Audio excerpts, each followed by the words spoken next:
Hello, beautiful people. I'm Martha, and this is Tales of a Death Doula. Today, we're going to talk a little bit about the transition that we've just all been through with the new year. The new year is a time when we kind of start thinking about transitioning from one year to the next, but it's also a time as a death doula to think about overall life transitions. We go through so many different beginnings and endings and beginnings and endings in our life. And sometimes the new year is just one of many transitions that we'll walk through this year of 2026. Can't believe it. It's 2026 already.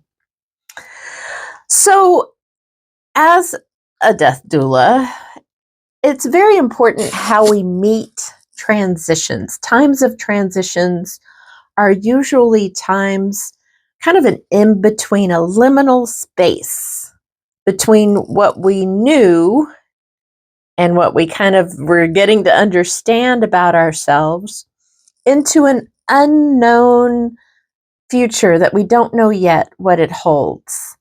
And so that kind of gives you a little bit of a transition space where your old self is dying, but your new self isn't quite reborn just yet. And it can create a lot of tension, a lot of anxiety. How we meet that unknown future is often how our year's going to kind of unfold for us. How we meet the unknown future kind of taps into your instincts of, are you scared about the future, or do you have trust in yourself that you can meet whatever comes?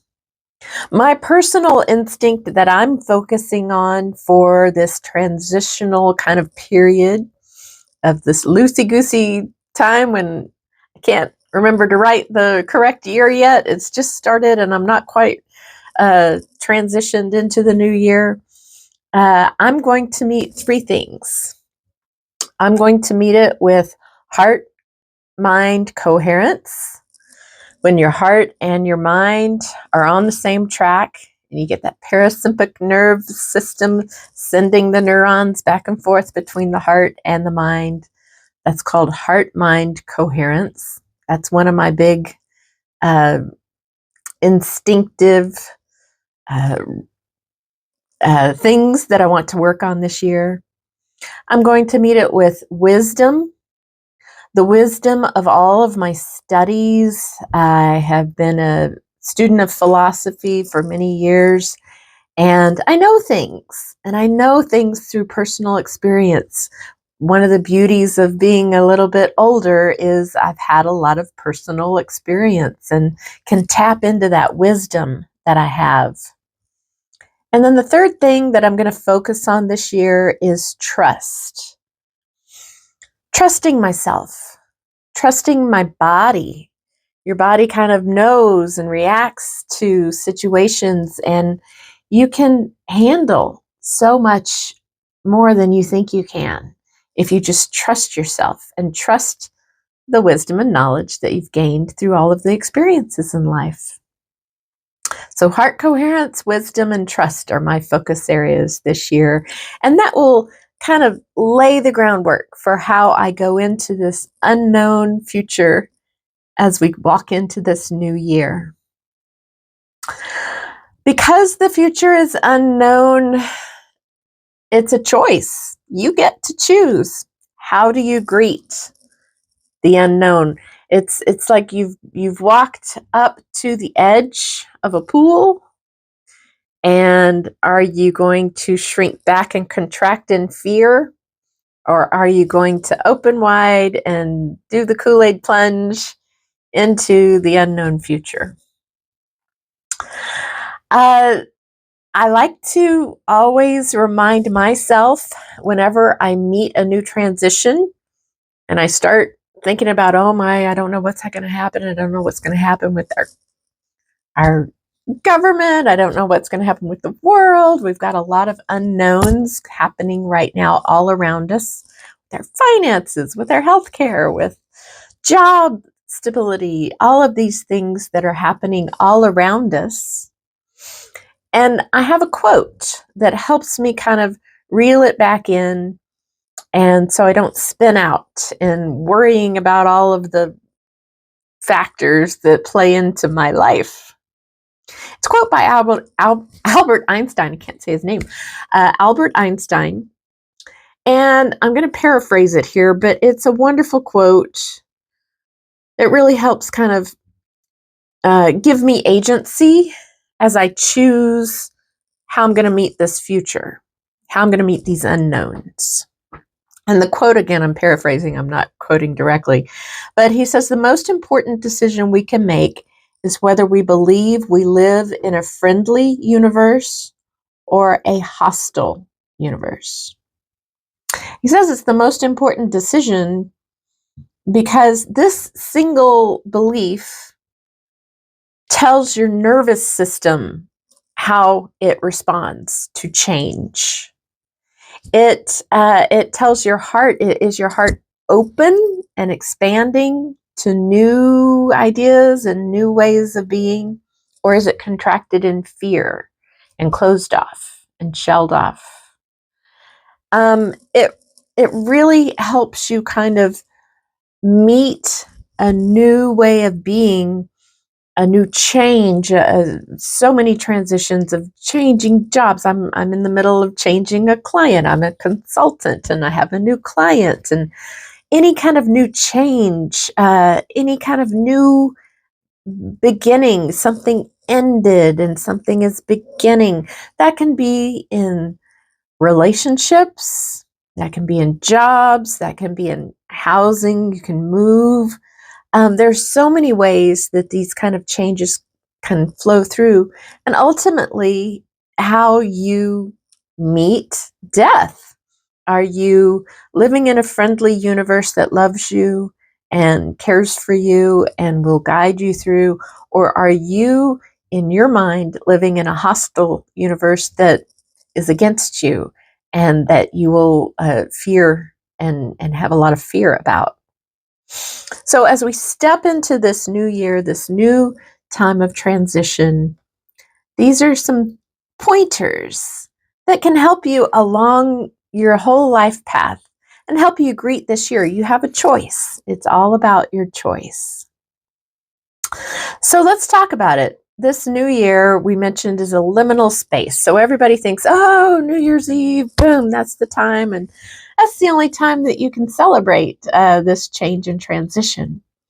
But in ancient times, going by the Chinese calendar, New Year's doesn't come around until February 24th. Sorry, February 21st, not 24th, February 21st. And I like to kind of hang on to that time frame in my own personal practice of transitioning into the new year. Give myself a little bit of time to transition, to kind of ease myself in. There's no rush, there's no hurry. You don't have to write down 12 New Year's resolutions and stick to them every day, yet. We're just moving slowly, letting our body adjust, letting our nervous system adjust, letting our heart settle into this new kind of threshold moment. Again, it's that time when the old you has died and the new you hasn't quite been reborn yet. You've got an inkling and a spark of what you think it's going to look like, but you're still kind of forming and transforming that liminal space. It's very similar to the moment before death, or before birth in some traditions, or before any big transition. You've got a moment where you can't see the future ahead, but you're going to go forward. You're either going to go forward in fear and clenched, or you're going to go forward expanding in coherence. It reminds me of a lovely Khalil Gibran, I'm going to say his name wrong, Khalil Gibran poem about when the river meets the point of the sea, and the river, after traveling so many miles down the mountain, through the rocks and down the stream, finally sees the sea in front of it, and it has a moment of fear and panic, thinking that it's going to lose itself, its own identity, in that vast expanse of ocean. And in that moment of fear, it realizes there is no way but forward. There is no way but towards that ocean. That is its destiny. And it, after that moment of fear and panic, kind of the ego death, kind of explains by the ego death, it can finally know itself as ocean. And again, I'm paraphrasing that beautiful poem, but it's kind of how these kind of transition times work. When you don't know, there's a point and you can't see forward, you don't know the future. There's so many possibilities in our quantum field as we expand into this new year. There's so many possibilities that can happen. So many things can go wrong, or so many things can go right. And really, your experience is going to be where you choose to focus. What do you choose to focus on? If you focus on all of the fear-driven media, if you focus on all of the negative outcomes, I could go broke. I could go homeless. I could, go to the hospital and have a tragic disease. All of these kind of fear-based kind of things, it's really whatever you focus on is going to be how you experience the new year. Now, I like to kind of train my mind that whenever I have the negative fear-based thought about the future, our financial system's going to collapse. What am I going to do? How am I going to live? What am I going to do without money?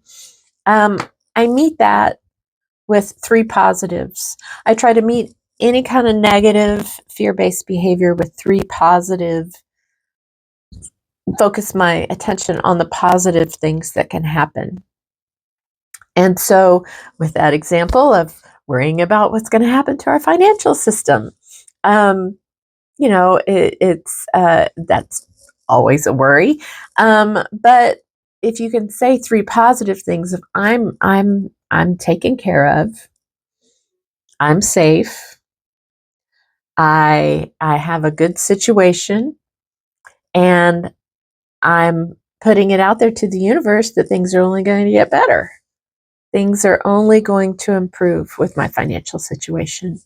And that's what I'm focusing all my energy on going into the new year. Now, that doesn't stop bad things from happening. It's not like you're in some kind of la-la land with your rose-colored glasses and completely out of it. You're still in the world and dealing with situations in the world, but how you respond and how you meet the outcomes of all the possibilities in the whole quantum field, there's a million jillion possibilities of what could happen. If you focus on positive things that you prefer to happen in your life, that's where the energy will take you. And that's where you will experience even negative things. If something negative happens, you will experience it in a more positive manner just by your focus and attention. It's kind of like that story of the two wolves. Do you remember the old story of the Native American elder talking to the boy? And the boy asked, why is there so much evil and fear and anger in the world? Why? And the elder explains that there are two wolves. There is a black wolf and a white wolf. And the black wolf feeds on all of the fear, all of the anxiety, all of the uncertainty, all of the negative options that are out there for the future. And the white wolf feeds on love, hope, faith, trust, community, participation, open-heartedness. And the boy said, but which one wins, grandfather? Which wolf wins? And the grandfather says, whichever wolf you feed, son. And so it's like really your choice. Which wolf do you feed? Plays into that Albert Einstein quote of, do you live in a loving universe or do you live in a hostile universe? It's your choice. Which one do you feed? Fear of the unknown is a nervous system pattern. So it's not all like woo-woo, just focus on the good and your life will be great. It really is about how your nervous system responds to the unknown. So if your nervous system is in that kind of reactive state, the tense fight or flight, I got to run for my life, bears chasing me kind of attitude, then you're going to have a fear response. So fear is biological. It's not a moral decision. It's kind of a biological decision. When you get that tight feeling, your amygdala fires up and is super sensitive to all of the stimuli around you, and your body starts to tighten. It senses it's bracing for impact or ready to run. And it kind of loses a sense of a loss of control. You kind of get to be afraid of things that you have no control over. So this is where this heart coherence practice really comes into practical. It really helps regulate your nervous system, your physical, actual nervous system. And it's a very simple practice. We've gone over it a couple of times before here, but let's take just 1 minute. Literally, you can do this anytime, anywhere. I've done it at the grocery store. I've done it while waiting in line at a festival. I've done it, whenever you have a moment of something's not going right, take a minute. Takes 1 minute. What you do is you place your right hand on your heart. So place your right hand over your heart. Take a minute, close your eyes, take a deep breath, and feel your heartbeat. That's the key, is really connect to what's going on in your body. This is where the trust your body comes into play. So close your eyes, take a deep breath, and feel your heartbeat.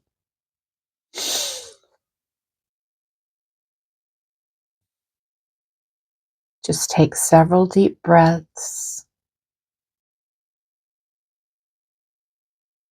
Once you've connected to your heartbeat, kind of imagine your heart just pumping all of the blood flow that courses all through your body.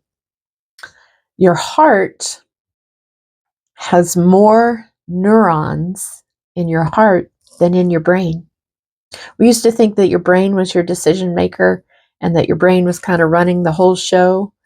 But studies have, in the last 10, 15 years, taught that you have more neurons in your heart. That's the connection points in your neurons that kind of help you wire and fire together.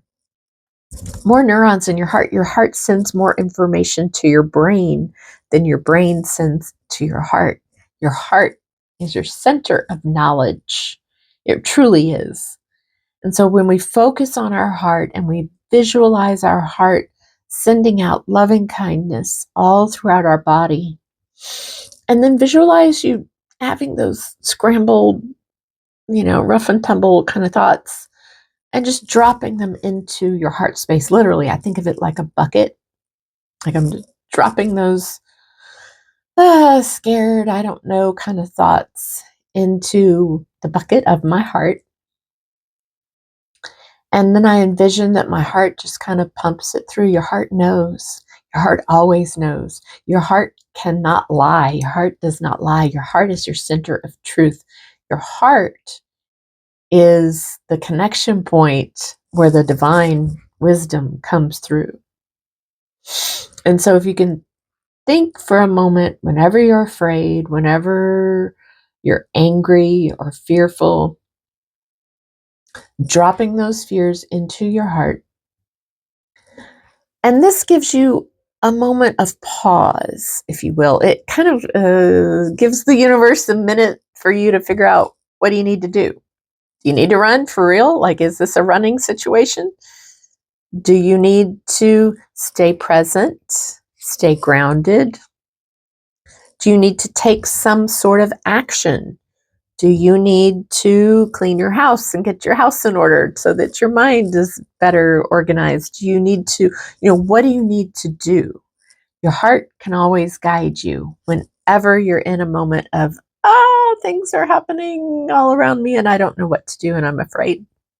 Take a moment and do that heart coherence meditation. I have always kind of just, after a moment of connecting with my heart, kind of know what I need to do next. Helps you take the next right step. You might not be able to see further down the road of what's coming, but you'll know the next right step for you in that moment. Really is helpful. Regulating that nervous system helps regulate your parasympathetic nervous system. You've got nerves that run from the brainstem on either side of the neck and down into the heart and on and through your digestive system. That parasympathetic nervous system is really where the information flows. And that's what we're trying to calm down. So your amygdala isn't running the show anymore. Now you're into a heart coherence mode of calm, safe, peaceful knowledge that you can really tap into the wisdom that you already have access to, all the guidance and wisdom that you need. If you can just take a moment and just listen. It's all about listening to your heart, listening to the universe. That Einstein question, again, I'm going to kind of talk about it because it really is your belief in the world that you live in. What kind of world do you live in? Do you live in a fearful, anxious, angry world? Or do you live in a world that you are supported and loved and safe? This belief is often unconscious. It's something that maybe you don't even know, that you are in this fearful mode and that you think everybody is against you and everybody's going to do something bad to you and everybody is your enemy, because that's how you think of the whole universe, as against you. And so if you can take a moment during a crisis, a transition, again, it can be anything from illness to a great loss. Maybe somebody has passed away, or any kind of ending where you don't yet know the beginning of what's coming next. That's the moment where your true feelings about what kind of universe you live in will really kick in. You'll either become very afraid and, hopeless and terrified, or if you can take a minute and trust that the universe loves you and that your neighbor is not out to get you, and that the world has more good people in it than bad. If you can focus on the white wolf, then it really does change how you walk in this world. You walk different when you are secure in knowing that the universe loves you. And it's kind of this New Year's Eve kind of New Year moment that we're in, of consciously making that choice, consciously going into the new year saying, I live in a loving universe and I am safe and I am guided and I am protected, and feeling that in your heart. You're not just saying it, but you're feeling it in your body, in your heart, trusting your body knows that you are you're safe. The universe got you. The universe has your back, as Gabby Bernstein says. From a death doula perspective, so many people are afraid of your ultimate transition, which is life transitioning into death. And it really gets a bad rap. I think death has a bad reputation, right? Everybody thinks, oh, the Grim Reaper comes and steals your life away and, takes you off to Judgment Day or whatever, all these fear-based kind of traditions that we've been raised with. And it doesn't do it justice. To me, death, that transition point when you are with a loved one facing that portal into the unknown, is the most holy, wise moment that life has to offer. It's the biggest adventure that you'll ever go on, is through that portal of life and death. And it's a time, again, you make that choice. Are you going to greet it with fear? Or are you going to open and expand and trust that God loves you, that you are living in a loving universe that loves you? This is the kind of transitions that we face all through life. And the death doula kind of cements it for any transition that I go through. I always think back to the death. There's a cartoon that says, it has death in the Grim Reaper kind of outfit with the black hooded shawl and the sickle. And it says death gets a bad rap. He's just there to go with you so you don't go alone. You should be happy that he's there to escort you through the threshold. I like to think about that. Instead of something scary and horrific, it can be something beautiful and friendly and there to support you. Again, it's your choice. You have agency to choose how you experience these transitions in life and in death. And as always, if you can focus on your heart, take that moment to listen. What should I do? I don't know. What should I do? Take a moment. Your heart always knows. Your heart knows how to navigate all the mysteries so much better than the mind. Your heart is the center of the universe. Your heart is how the universe speaks to you. So if you ever get scared and you don't know which way to go or what to do, take a moment, listen to your heart. Your heart always knows. Your heart cannot lie. Your heart is connected to the mystery of the universe. So, with all of this talk about transitions, I just wanted to give everybody a little breather to go softly into this new year. Instead of instant resolutions and making big plans and business plans and all that kind of stuff, take a moment, take a breath, and maybe make one vow that incorporates all my little 3 things: the heart coherence, the wisdom, and the trust. One vow. This year, I will meet the unknown with an open heart. That kind of covers it, right? I will meet the unknown with an open heart. I will take a breath. I will take a moment and listen to my heart. I will drop all of my fears and worries and cares and frustrations. My heart knows what to do.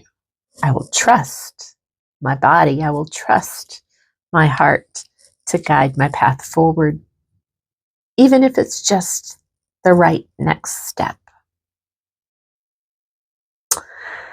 Oh, thank you so much for joining me today on the podcast. I really appreciate it. I'd like to offer one final closing reflection as we end this podcast. It's a blessing for this moment of transition.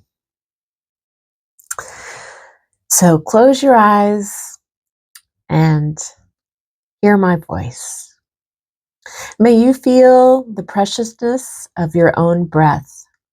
May you remember that this life, this fragile, fleeting gift, is sacred. May you walk gently with those who grieve and dance wildly with those who celebrate. May you see that endings are not failures, but transitions into greater truth. And may you awaken each morning knowing that to live fully is the most radical act of love there is. Until next time, I'm Martha, and this is Tales of a Death Doula.